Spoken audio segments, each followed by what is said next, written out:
하나님 말씀은 창세기 2장 18절부터 25절입니다.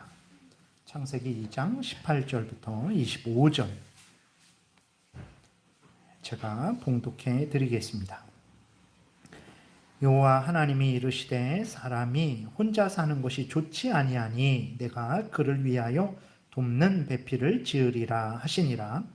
여호와 하나님이 흙으로 각종 들짐승과 공중의 각종 새를 지으시고 아담이 무엇이라고 부르나 보시려고 그것들을 그에게로 이끌어 가시니 아담이 각 생물을 부르는 것이 곧 그 이름이 되었더라. 아담이 모든 가축과 공중의 새와 들의 모든 짐승에게 이름을 주니라. 아담이 돕는 배필이 없으므로 여호와 하나님이 아담을 깊이 잠들게 하시니 잠들매 그가 그 갈빗대 하나를 취하고 살로 대신 채우시고 여호와 하나님이 아담에게서 취하신 그 갈빗대로 여자를 만드시고 그를 아담에게로 이끌어 오시니 아담이 이르되 이는 내 뼈 중에 뼈요 살 중에 살이라. 이것을 남자에게서 취하였은즉 여자라 부르리라 하니라. 이러므로 남자가 부모를 떠나 그의 아내와 합하여 둘이 한 몸을 이룰지로다. 아담과 그의 아내 두 사람이 벌거벗었으나 부끄러워하지 아니하리라. 아멘. 기도드리겠습니다. 살아계신 하나님 아버지 감사합니다.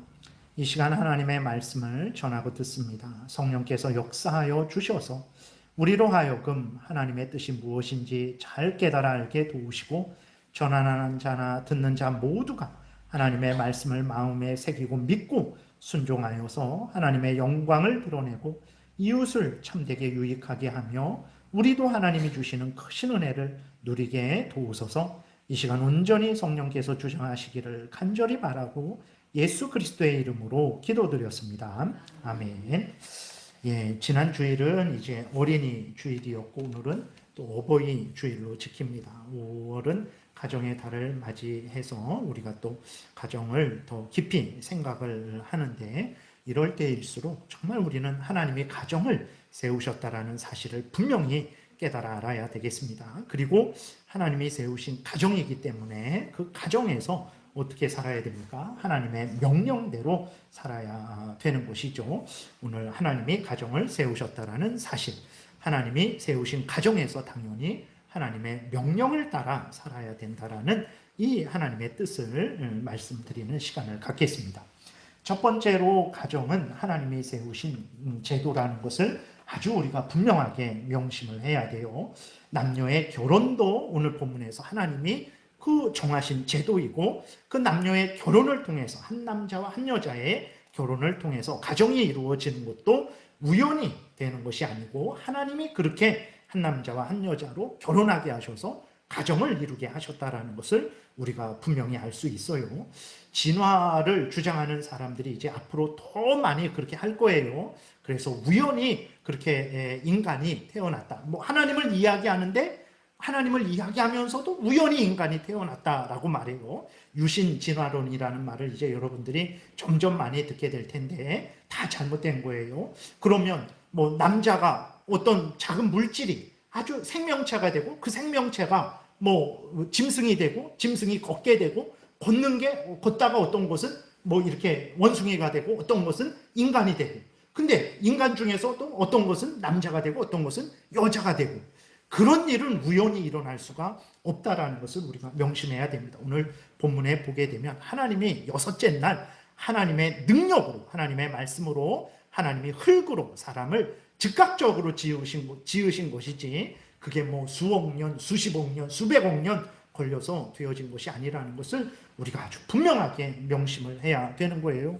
여기 보게 되면 하나님이 19절에 여호와 하나님이 흙으로 각종 들짐승과 공중의 각종 새를 지으시고 아담이 무엇이라고 부르나 보시려고 그것들을 그에게로 이끌어 가시니 아담이 각 생물을 부르는 것이 곧 그 이름이 되었다라 그랬어요. 근데 진화는요 어떻게 된 거냐면 짐승이 어떤 예를 들어서 새나 뭐 동물이나 물고기가 한 수백억 년, 수십억 년, 수만 년에 수백만 년에 걸쳐서 생겼어요. 그 다음에 인간은 겨우 몇만 년 전에 생겼어요. 그러면 그때서야 아담이 이렇게 아직까지 있는 그러한 생물들에 대해서 그 짐승들에서 이름을 붙였다라는 거예요. 그럼 말이 안 되는 거예요. 하나님이 여섯째 날 그 하나님이 짐승을, 땅에 있는 짐승들, 그 전에 또 새와 물고기 그런 것들을 즉각적으로 만드셨기 때문에 여섯째 날 인간이 아담이 만들어줘서 그것들을 바로 이렇게 이름을 지어 붙인 거지. 그러면 그게 막 수백만 년, 수천만 년, 수억 년 걸려서 그게 생기고 그 다음에 나중에 인간이 그때 지금에서야 그것들 이름을 붙인 것이 아니라는 것을 우리가 아주 분명하게 그렇게 기억하고 진화론은 절대로 우리가 받아들여서는 안 되는 것입니다. 오늘 본문에서도 우리가 1장에서 살펴본 것처럼 하나님이 이제 하나님의 그 여섯째 날 하나님이 말씀으로 흙으로 하나님의 능력으로 그렇게 인간을 아담을 먼저 지으셨죠. 2장은 그 여섯째 날을 하나님이 어떻게 구체적으로 지으셨는지를 자세하게 좀 이렇게 알려주는 것입니다. 그래서 오늘 본문에서도 하나님이 이제 남자와 여자가 어떻게 창조되었는지를 자세히 알려주고 있어요. 하나님은 여섯째 날 먼저 아담을 만드셨어요. 그리고 이제 아담으로 하여금 잠자게 하시고 아담의 갈비뼈에서 여자를 만드셨어요. 이것이 수억 년, 수백만 년, 수천만 년 걸린 게 아니에요. 여섯째 날에 이루어진 거예요. 하나님의 능력으로 아담을 먼저 만드시고 그 다음에 아담으로 잠들게 하셔서 그 갈비뼈로 하와를 만드셨다는 것을 우리가 분명히 기억을 해야 되는 것입니다. 그리고 결혼도 오늘 본문을 통해서 하나님이 제정하신 것이라는 것을 분명하게 알 수 있어요. 18절에 보게 되니까 우리 함께 읽겠습니다. 여호와 하나님이 이르시되 사람이 혼자 사는 것이 좋지 아니하니 내가 그를 위하여 돕는 배필을 지으리라 하시니라. 하나님이 분명하게 결혼도 아담이 먼저 혼자 사는 게 너무 외롭습니다. 그러니까 뭐 이렇게 여자를 지어주세요. 그러지 않았어요. 하나님이 처음부터 혼자 사는 것이 좋지 않아서 여자를 하나님이 만드셔서 아담에게로 데리고 오셔서 둘이 한 몸이 되게 하신 것을 오늘 본문에서 말씀하고 있죠. 그래서 한 남자와 한 여자, 남자와 여자가 창조된 것도 하나님의 뜻이고 그 한 남자와 한 여자가 둘이 결혼해서 한 몸이 된 것도 가정을 이루는 것도 하나님의 뜻이라는 것을 우리가 기억해야 됩니다. 근데 오늘 18절 우리가 읽었는데 보게 되면 하나님이 아담을 먼저 세우셨어요. 근데 하나님이 그 아담이 혼자 있는 것을 보시고 혼자 사는 것이 좋지 않다. 그러니 내가 여자를 만들어야 되겠다. 이렇게 하나님이 이렇게 말씀을 하신 거거든요. 근데 이것을 이해할 때 그럼 하나님이 처음에는 아담만 만드시기로 계획을 하셨다가 아담만 만들어 놓으시니까 이게 좀 부족한 것 같아요. 안 되겠다 해갖고 이제 여자도 만들어야 되겠다. 이렇게 생각하면 절대로 안 됩니다. 이것은 무엇이냐면 하나님의 뜻은 남자와 한 여자가 결혼해서 가정을 이루는 것이라는 것을 보여주시기 위해서 하나님이 이렇게 아담을 먼저 만드신 거예요. 그래서 아담 혼자 사는 것, 결혼하지 않는 것은 하나님의 뜻이 아니다. 그래서 하나님이 나중에 그 여자를 만드셔서 결혼하게 하는 게 이게 하나님의 뜻이다. 하나님이 보실 때에는 혼자 사는 것은 좋지 않은 것이다. 반드시 모든 인간들은 한 남자와 한 여자는 결혼해야 된다. 이것이 하나님 보시기에 좋은 것이고 이것이 하나님의 뜻이다 라는 것을 알려주기 위해서 하나님이 아담을 먼저 창조하신 것이지 하나님이 아담을 먼저 창조했다가 이거 잘못했네 해갖고 나중에 여자를 창조한 것으로 생각하면 안 됩니다.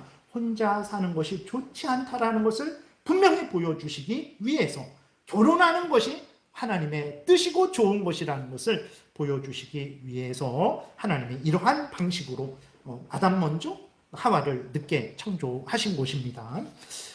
하나님은 또 하와를 만드실 때에 아담의 갈비뼈를 취하셨어요. 여러분 지난번에 한번 말씀드리기는 했는데 왜 하나님이 발바닥뼈로 이렇게 만드시지 않으셨을까? 하나님이 왜 아담의 이 머리뼈, 하나님은 전능하시잖아요. 이 머리뼈로 하나님이 하와를 만드시지 않으셨을까? 성경에는 없는데 되게 이렇게 일반적으로 하나님이 만약에 아담의 발바닥뼈로 여자를 하와를 만드셨다면 그 어리석은 그 아담이 인간이 어떻게 되겠습니까? 너는 내 발바닥이다 하면서 아마 그 남자가 여자를 발바닥처럼 여기지 않게 하시려고. 그 다음에 또 이제 머리뼈로 만드지 않으신 것은 이제 여자가 그 남자 머리 위에 올라가서 그 남자를 지배하지 않게 하시려고.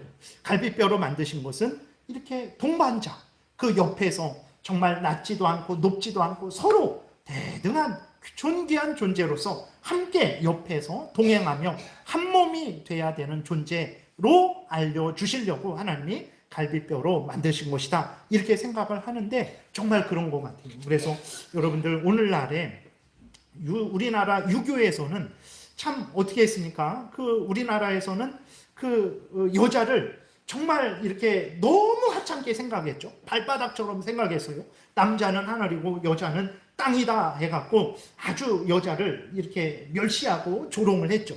그러면 안 됩니다.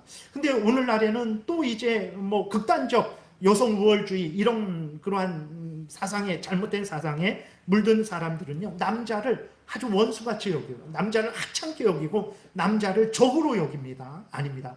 하나님이 갈비뼈로 여자를 만들었어요. 그래서 서로 동반자로, 반려자로, 함께 걸어가는 자로 만드셨다라는 것을 남자도 깨달아야 되고 여자도 깨달아야 됩니다. 서로 지배하고 서로 높이 올라가고 서로 밑에 두어야 되는 존재가 아니라 내 옆에서 함께 걸어가야 될 존재라는 것을 우리가 항상 잊지 말아야 되겠습니다. 그리고 이제 하나님은 하와를 만드시고 어떻게 했습니까? 하나님이 하와를 아담에게로 이끌어 오셨어요. 그래서 아담으로 만나게 하시고 결혼하게 하신 거죠. 그래서 아담이 하나님이 이끌어 오신 여자를 보고 뭐라고 말합니까? 아, 이는 내 뼈 중에 뼈요, 내 살 중에 살이다. 정말 나와 한 몸이 될 사람이구나. 정말 나와 함께 할 사람이구나. 나와 하나이구나 라는 것을 아담이 그렇게 깨달아 알고 둘이 한 몸이 되었어요. 이렇게 결혼도 우연히 생긴 게 아닙니다. 살다 보니까 좋아하는 남자가, 여자가, 남녀가 서로 눈이 맞아갖고 우리 같이 삽시다, 이렇게 해갖고 결혼 제도가 생긴 게 아니에요.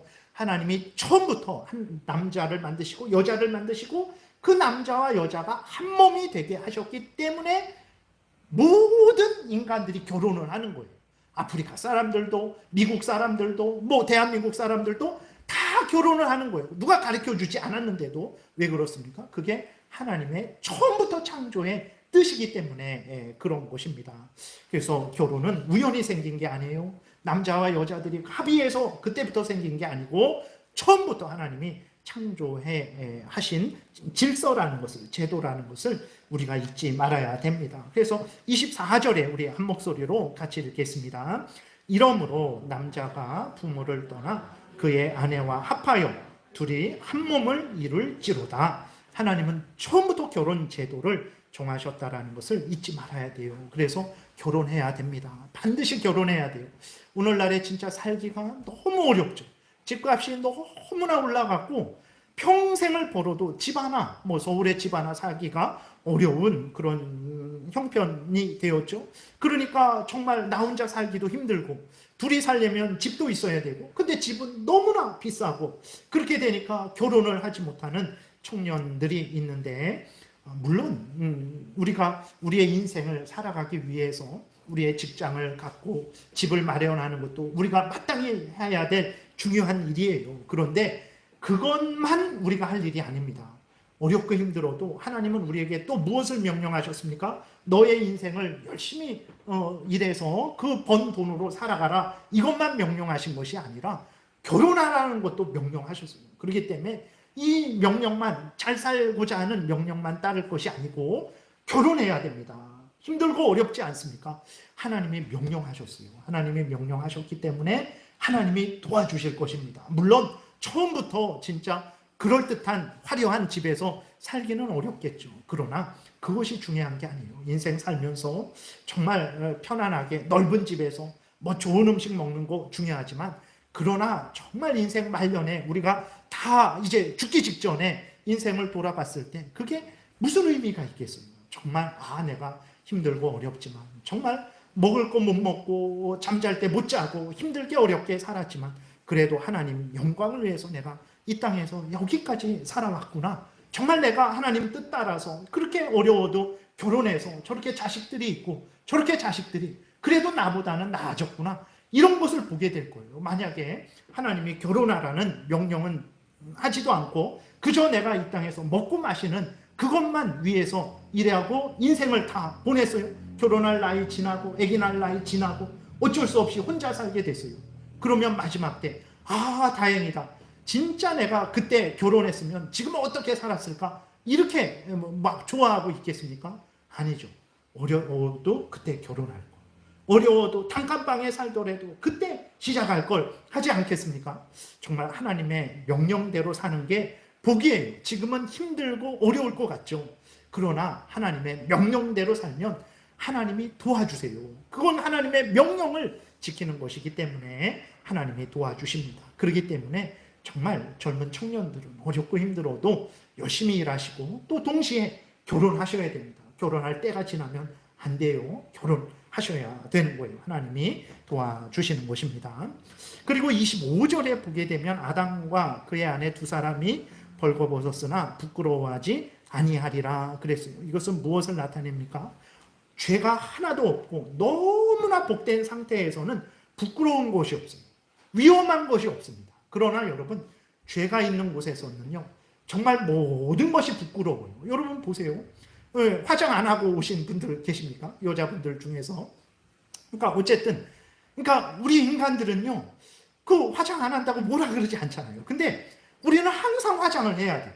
죄가 없었을 때 화장을 했을까요? 그 뭐 했을 수도 있고요, 없을 수도 있지만, 이렇게 보게 되면 우리 죄로 오염되고 부패된 인간들은요, 정말 어떻게 해서든 우리 자신을 꾸며요. 물론 하나님이 주신 몸이니까 뭐 이렇게 예쁘게 꾸미는 것은 나쁜 게 아니지만, 그러니까 우리가 그 죄도 없이 정말 범죄하지 않았다면 모든 그 자체가 복되죠.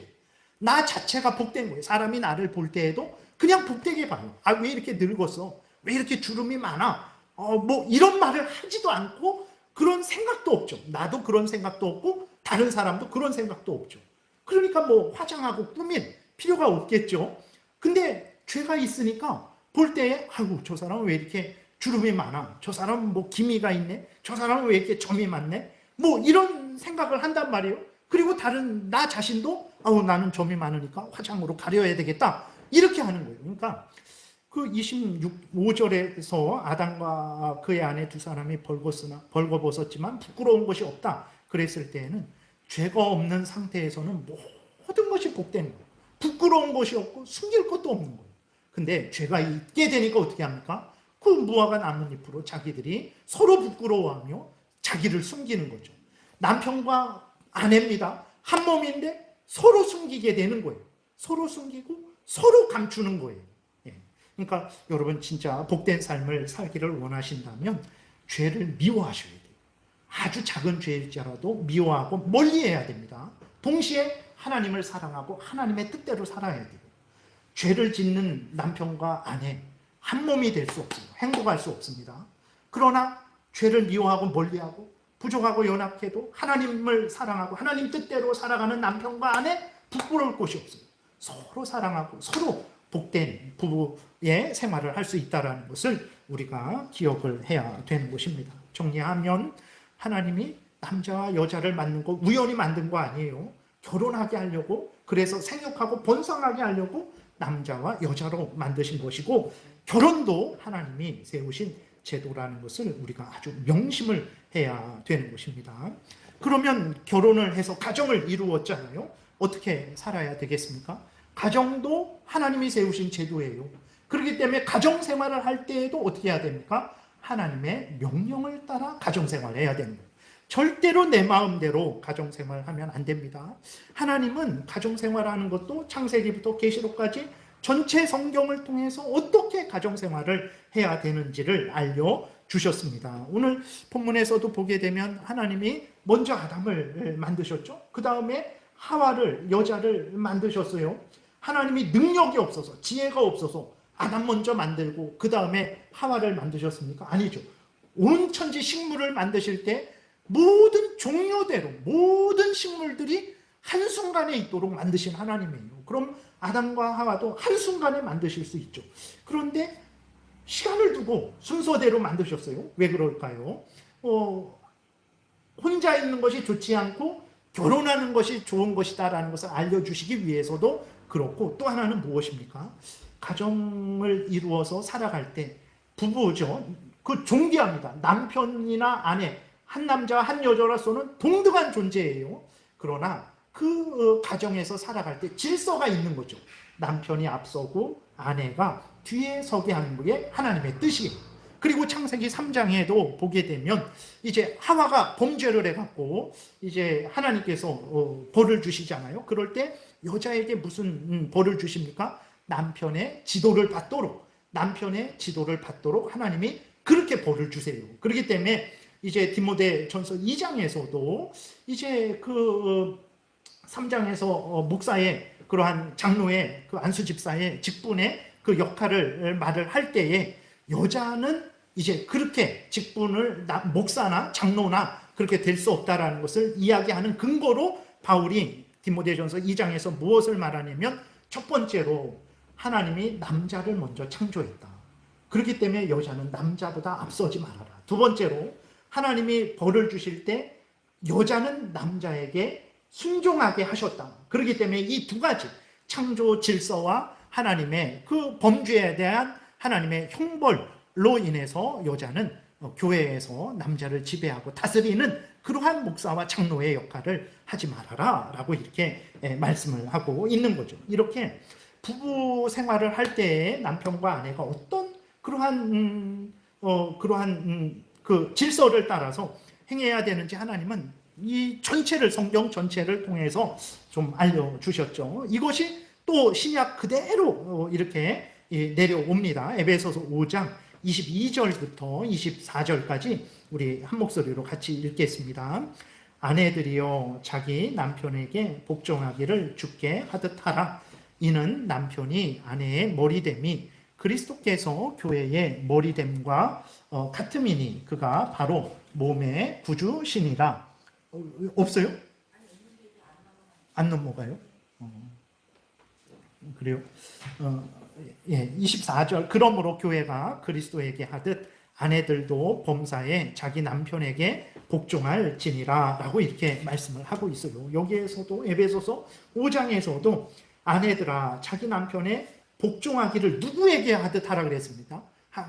했습니까? 예수님께 하듯 하라 그랬어요. 예수님께 하듯 남편에게 복종하라 그랬어요. 교회가 예수님께 어떻게 복종합니까? 절대적으로 철저하게 복종을 하죠. 그것처럼 아내들로 하여금 남편을 항상 존중하고 남편이 이제 가정의 머리가 된다라는 것을, 앞에 서는 자다라는 것을 분명히 깨달아 알고 남편을 존중하라는 거예요. 오늘날에 호주제도도 없어지고 가장의 그런 것도 없어졌잖아요. 다 뭐 무슨 남편이 가장이냐 남편이 호주냐 다 동등하지라고 그렇게 하는데 성경은 그러지 않습니다. 그건 창세기 때에 그런 거 아닙니까? 그렇지 않아요. 에베소 오늘 우리가 지금 읽은 5장에서도 분명히 아내들에게 남편에게 복종하라 그랬어요. 그 다음에 말씀드렸듯이 디모데전서에서도 그렇게 말씀을 하고 있죠. 베드로전서에서도 분명하게 이제 그 아브라함과 사라의 예를 들면서 사라가 아브라함을 주라고 불렀다. 그것처럼 너희들도 정말 남편을 존중하고 그 하나님이 세우신 질서를 따라 살아가라 라고 그렇게 하나님이 명령을 하셨어요. 그렇기 때문에 오늘 그리스도인들은 어떻게 해야 됩니까? 이러한 하나님의 명령에 순종해야 되는 것입니다. 이것은 이제 이렇게 하면 아내가 손해보는 것 아닙니까? 절대 그런 게 아니에요. 무조건 뭐 종처럼 뭐 이렇게 그렇게 복종하라는 게 아니라 남편을 존중하고, 남편이 우리 가정의 머리라는 것을 존중하고 남편을 공경하고, 그 다음에 모든 일에 있어서 어떤 뭐 집안일을 함에 있어서, 자녀를 교육함에 있어서, 아니면 뭐 친척들과의 뭐 관계에 있어서, 이렇게 사회적인 무슨 일에 있어서 항상 무슨 일을 할 때에 남편이 그 모든 그 남편의 권위를 인정해주고 남편의 어떤 결정을 존중해주고, 물론 잘못된 결정은 그렇게 하라고 하지 못하게 해야 되겠지만 그러지 않을 때에는 그 모든 일들이 남편을 통해서 이루어지도록 그러한 일을 하라는 것입니다. 근데 이것이 그렇게 잘못된 것이 아니면 앞에서도 말씀을 드렸어요. 여러분, 남편은 누굽니까? 남편은 남이 아니에요. 오늘날에 정말 세상 사람들은요, 남편을 남으로 여겨요. 또 아내를 남으로 여겨요. 말씀드렸듯이 그 여성 우월주의 그런 사람들은요, 남자를 적으로 여겨요. 원수로 여깁니다. 우리나라 유교에서도 부부 유별하잖아요. 부부는 유별해야 된다. 남녀가 유별해야 된다. 그래서 남편은 하늘이고 여자는 땅이다. 완전히 반성경적인 말입니다. 그거는 뭐 유교에서 남편에게 복종하라 그랬을 때에 유교처럼 복종해라 절대 그러지 않아요. 유교는 그거는 잘못된 거예요. 성경이 말하는 남편과 아내는 무엇을 말합니까? 남편과 아내는 한 몸이라 그래요.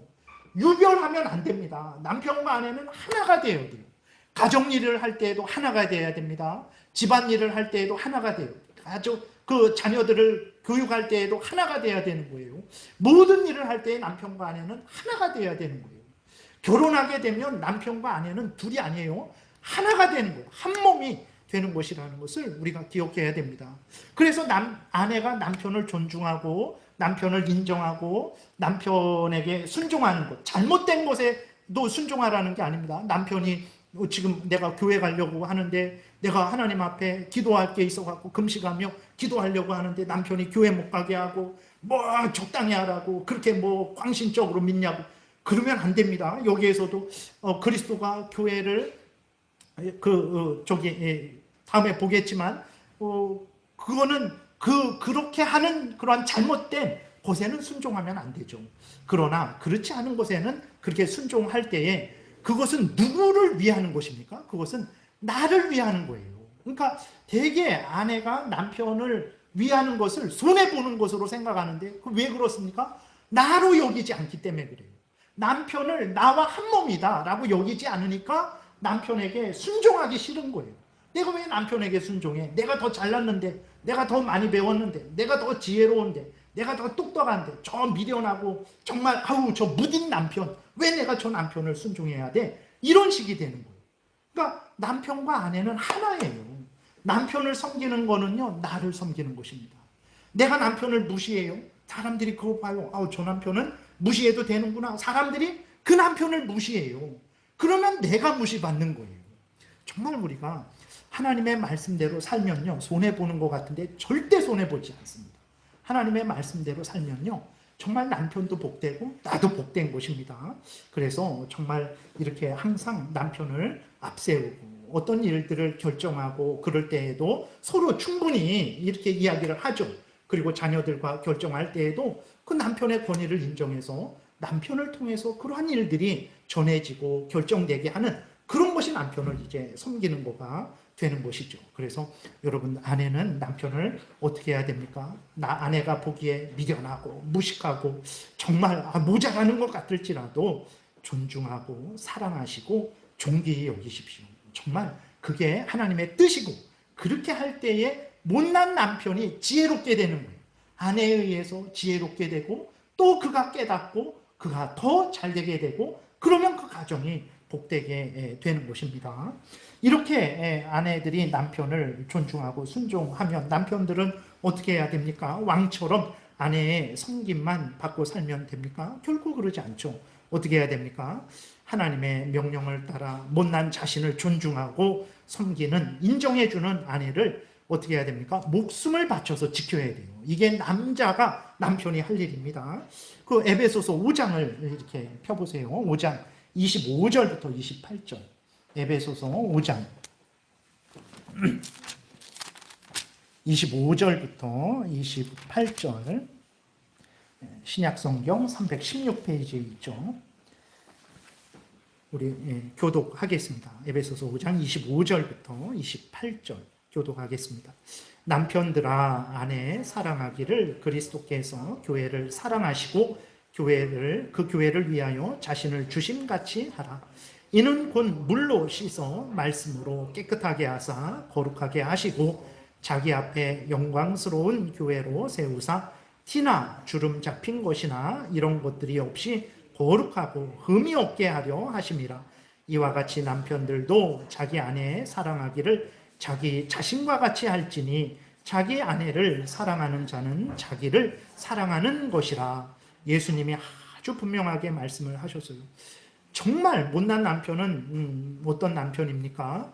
정말 아내가 섬길 때 그렇지 내가 섬김을 받아야지 하면서 아내를 종부리듯 부리는 것은 아주 못난 남편이에요. 아내가 자기를 정말 못난 자신을 섬기고 인정해주고 격려해주고 위로해주고 그렇게 참 이렇게 공경할 때에 정말 못난 나를 이렇게 하나님의 명령을 따라 참 이렇게 존중해 여겨주고 인정해 주는구나 라는 것을 감사히 알고 어떻게 해야 됩니까? 그 아내를 위해서 목숨을 바쳐야 돼요. 오늘 본문에서 남편들에게 그리스도께서 교회를 사랑하신 것처럼 아내를 사랑하라 그랬어요. 예수님이 교회를 어떻게 사랑하셨습니까? 예수님이 교회 우리들을 위해서 어떻게 하셨습니까? 대신 뺨 맞았죠. 대신 침뱉음 당했죠. 대신 채찍 맞았죠. 대신 십자가에 죽으셨어요. 남편들에게 분명히 하나님이 그리스도가 교회를 사랑하신 것처럼 사랑하라 그랬어요. 남편들은 아내를 위해서 목숨을 바쳐야 되는 거예요. 아내를 지켜야 되는 것입니다. 어떻게 해야 됩니까? 열심히 일해서 정말 물질을 벌어야죠. 그래서 이제 그 돈으로 가정을 살려야 되는 것입니다. 이게 남편들이 할 일이에요. 물론 여러 사정 가운데 같이 맞벌이 할 수 있습니다. 그러면 남편은 더 책임감을 가지고 더 열심히 일을 해야 되는 거예요. 그 다음에 두 번째로 예수 그리스도께서 왜 우리를 위해서 십자가에 못 박혀 죽으셨습니까? 우리로 하여금 하나님을 잘 섬기게 하려고 우리를 대신해서 십자가에 못 박혀 죽었어요. 그럼 남편은 어떻게 해야 됩니까? 돈 벌어주는 것만 해서는 안 됩니다. 당연히 그것도 해야 되지만 정말 자기가 하나님을 잘 섬기고 아내가 하나님을 잘 섬길 수 있도록 적극적으로 지원해 줘야 되는 거예요. 성경도 같이 안 읽으면 같이 읽게 하고 기도하고 아내가 하나님을 잘 섬길 수 있도록 그렇게 도와줘야 되지. 앞에서 잠깐 말씀드린 대로 아내가 하나님 잘 섬기려고 하는데 봉사하려고 하는데 하나님 뜻 따라 기도하려고 하는데 그 적당히 하라고 물론 너무 잘못하면 안 되겠지만 하나님을 잘 섬기려고 하는 그것을 방해해서는 안 됩니다. 왜 그러냐면 남편은 아내의 그러한 생명과 안전을 보호하고 그 아내로 하여금 하나님을 잘 섬기도록 돕도록 하나님이 그에게 더 힘과 지혜를 주셨기 때문에 그 남편은 아내로 하여금 하나님을 잘 섬기도록 그렇게 도와야 되는 것이죠. 그래서 아내를 무시하는 것은 자신을 무시하는 것이고 아내를 지키지 않는 것은 자신을 지키지 않는 거예요. 그러니까 우리 그리스도인들이 정말 생각을 바꿔야 됩니다. 세상은 서로 딴 주머니 차고 따로 이렇게 살아가는 것을 지혜롭다라고 하는데 그러지 않습니다. 그리스도인들은 남편은 나와 한 몸이다. 나다. 아내는 나다라는 것을 남편과 아내는 하나다라는 것을 항상 생각하고 항상 함께 모든 그러한 삶을 살아가야 돼요. 하나님의 말씀을 따라서. 오늘날에 부부간에 수많은 문제가 있습니다. 수많은 여러분 이혼이 있는데 작년에 결혼이 19만 건이 있었어요. 결혼이 19만 건이 있었는데 이혼이 몇 건 있었는 줄 아세요? 대략적으로 9만 건이 있었어요. 반이 이혼했어요. 물론 뭐 그 해에 결혼한 사람들이 다 이혼한 건 아니지만 통계적으로 보면 결혼이 19만 건, 이혼이 9만 건이 있었어요. 그러니까 반 결혼했는데 그 반이 이혼을 하는 거예요. 아무튼 그 원인이 아주 많겠죠. 이혼하지 않아도 가정에 많은 문제가 있죠. 근데 그 모든 문제들의 핵심이 무엇입니까? 하나님의 명령을 따라 아내가 남편을 대하지 않는 거예요. 하나님의 명령을 따라 남편이 아내를 대하지 않는 거예요. 하나님의 명령을 따라 아내와 남편이 정말 서로 그렇게 사랑하게 되면 그렇게 큰 문제는 일어나지 않습니다. 많은 문제가 있죠.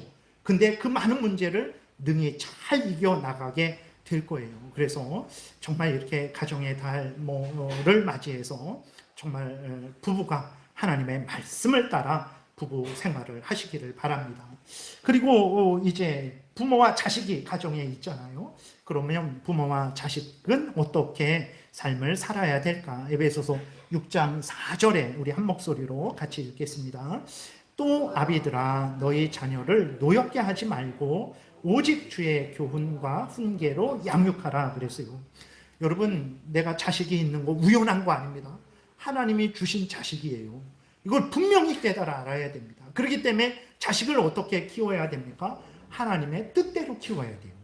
자식을 내가 원하는 자식을 만드는 게 아니라 하나님이 기뻐하시는 자식이 되도록 그 자식을 키워야 돼요. 근데 그리스도인 부모들 중에서 어떤 부모가 있습니까?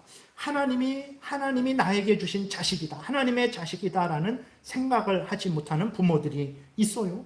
그리고 그러니까 어떻게 합니까? 자식을 하나님의 뜻대로 키우지 않고 그냥 방치한든지 아니면 내 욕심 채우려고 자식을 키우는 부모들이 있어요. 그렇게 되면 자식이 어렸을 때는 자기 마음대로 살지 못하다가 어느 정도 힘이 생기면 어떻게 됩니까? 부모의 이제 그 울타리를 벗어나서 뛰쳐나가게 되는 거죠. 그게 자녀를 노엽게 한다라는 거예요. 그러니까 자녀 화나지 않게, 눈치 보고 성질나지 않게 해라, 이런 의미가 아니고 그 하나님의 말씀으로 자녀를 잘 양육해야 되는데 자기의 탐욕으로, 자기의 욕심으로, 자기 생각으로만 그 자녀를 양육해갖고 자녀가 잘못되게 하지 말라라는 것입니다. 자녀를 키울 때에는 오직, 그랬어요, 반드시 주의 교훈과 훈계로 하나님의 말씀으로 양육을 해야 된다라는 것입니다. 이것이 바로 하나님의 뜻인 거예요. 내 뜻대로 내 욕심을 채우려고 자식을 이용하면 안 됩니다. 하나님이 주신 자녀니까, 나에게 맡겨주신 자녀니까 하나님이 직접 키우실 수 있는데 나를 통해서 키우라고 맡겨주신 거예요. 그러면 나는 하나님의 뜻을 따라서 자녀를 하나님의 자녀로 자라가도록 키워야 되는 것입니다. 신명기 6장 4절부터 9절 우리가 읽겠습니다. 이스라엘아 들으라, 우리 하나님 여호와는 오직 유일한 여호와이시니 너는 마음을 다하고 뜻을 다하고 힘을 다하여 내 하나님 여호와를 사랑하라.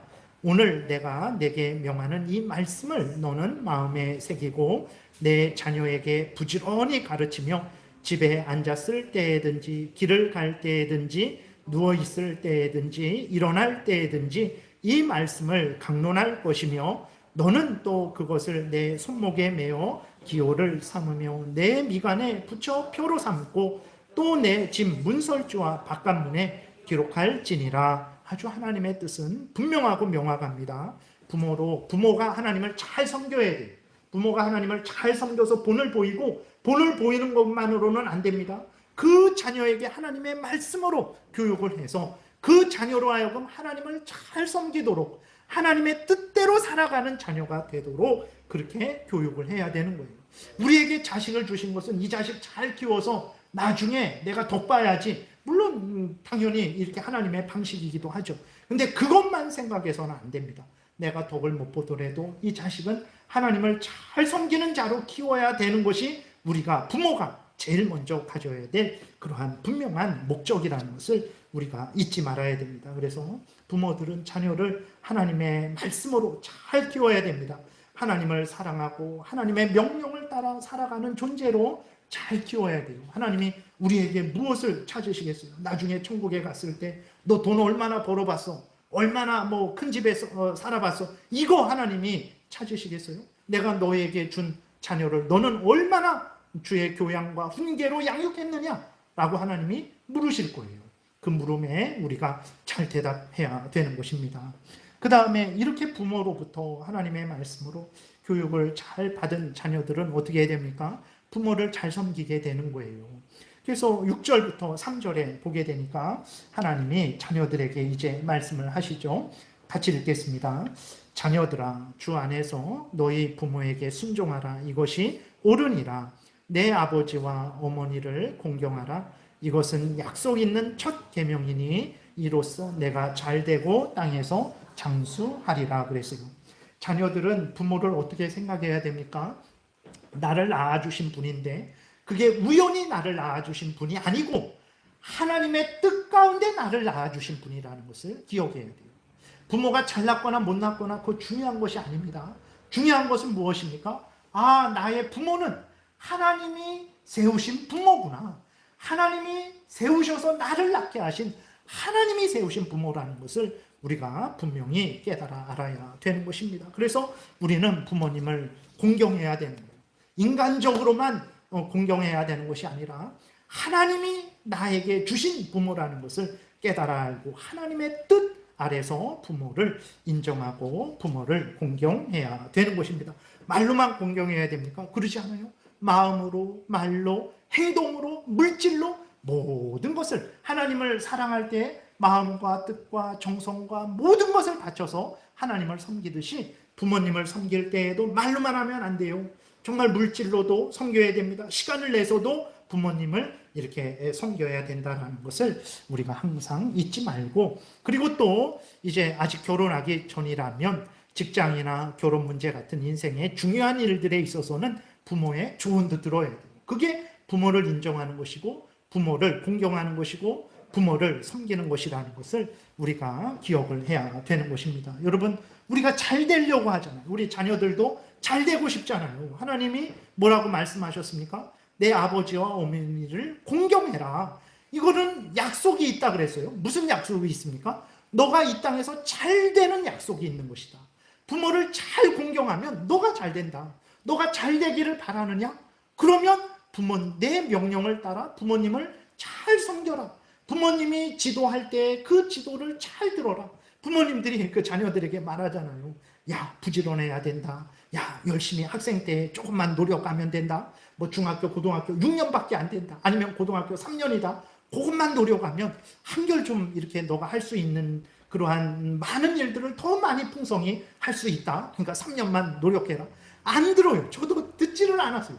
안 듣습니다. 몇 명 듣는 빨리 깨인 그러한 자녀들이 있지만 대부분은 안 들어요. 잘 되기를 바라는데 그런 부모의 말을 진작 들었으면 얼마나 지금보다 좀 한결 나아졌을 거잖아요. 그러니까 잘 되기를 바랍니까? 부모의 지도를 잘 받으세요. 하나님 잘 섬겨라. 하나님이 너를 지켜주고 보호해준다. 하나님 잘 섬겨. 하나님 말씀 따라 잘 살아가야 돼. 그러한 것들을 우리 자녀들이 믿고 순종하게 되면요, 정말 여러분들이 잘 됩니다. 그래서 하나님의 명령에 순종하세요. 특별히 부모를 공경하라는 하나님의 명령에 순종하시는 자녀들 되시기를 바랍니다. 그래서 이제 이렇게 남편과 아내가 하나님의 명령을 따라 살아갈 때 그 부부가 복된 삶을 살아가죠. 부모와 자식이 하나님의 명령을 따라 살아갈 때 그 부모와 자식이 복된 삶을, 그 가정이 복된 삶을 살아가는 거예요. 그 복된 가정이 우리 교회에 다 복된 가정이에요. 지금도 복된 가정이겠지만 다 복된 가정이면 우리 교회가 얼마나 복되겠습니까? 근데 반대로 다 깨어지고 남편은 아내를 원수로 여기고 원수는 남편을 무시하고 조롱하고 멸시하고 자녀는 부모를 거역하고 반항하고 부모는 자녀를 다 그냥 내버려 두고 방치하고 그런 가정이 우리 교회에 많아요. 그럼 우리 교회가 복되겠습니까? 그러한 가정이 이렇게 이 지역 공덕동에 많아요. 그럼 공덕동 지역이 복되겠습니까? 그러한 가정이 이 나라에 많아요. 그러면 이 나라가 복되겠습니까? 그러지 않습니다.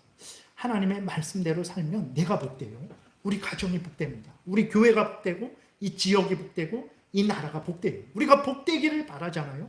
하나님의 말씀대로 살면 복되는 것입니다. 근데 사람들은 어리석어서요, 이렇게 하나님의 말씀대로 남녀가, 그 다음에 부부가, 그 다음에 부모와 자식이 살아가면 복된데 오늘날 어떻습니까? 남녀의 구별을 없애버리죠. 그 결혼하는 결혼 제도, 하나님이 세우신 결혼 제도를 없애버리죠. 그 하나님이 세우신 가정을 파괴해버리는 일들이 너무나 많습니다. 동성결혼 합법화하죠. 이제는 미국 감리교회에서도 동성결혼은 합법이 됐어요.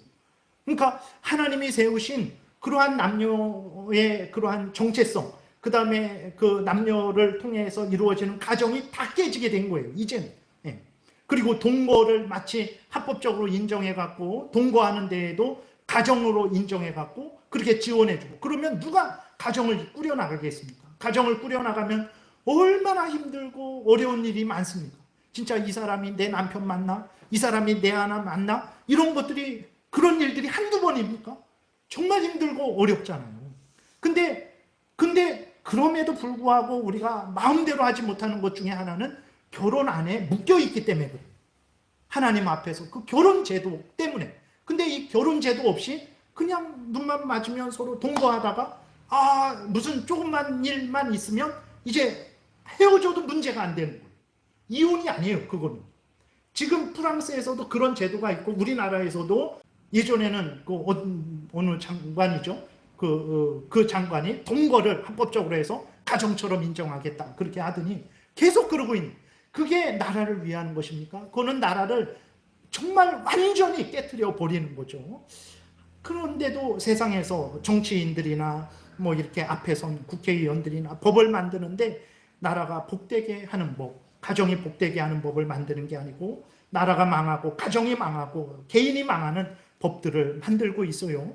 정말 우리 그리스도인들이 깨어나야 됩니다. 하나님의 말씀에 창념해야 되는 거예요. 하나님의 말씀에 창념해서 하나님의 말씀대로 믿고 따라 살아가야 되는 것입니다. 그것이 우리들이 마땅히 해야 될 일이라는 것을 정말 명심해야 됩니다. 그래서 하나님의 말씀 따라 아내와 남편이 하나님 말씀 따라 살아가시고 부모와 자식이 하나님의 말씀 따라 살아가시기를 바랍니다. 가장 복된 은혜를 누리게 될 것입니다. 기도드리겠습니다. 살아계신 하나님 아버지 감사합니다. 참으로 우리가 복되기를 원하는데 어떻게 해야 복된 인생을 살 수 있겠습니까? 하나님을 경외하고 하나님의 말씀 따라 살 때에만 복되다라는 것을 명심하고 성경에서 알려주는 대로 남편과 아내가 살아가고 부모와 자식이 살아가게 도우소서. 이것을 알지 못하는 세상 사람들에게 그리스도인들이 끊임없이 하나님의 말씀을 전해서 그 세상 사람들도 참된 복을 누리도록 돕는 우리 모두가 되게 도우소서. 감사드리고 예수 그리스도의 이름으로 기도드렸습니다. 아멘.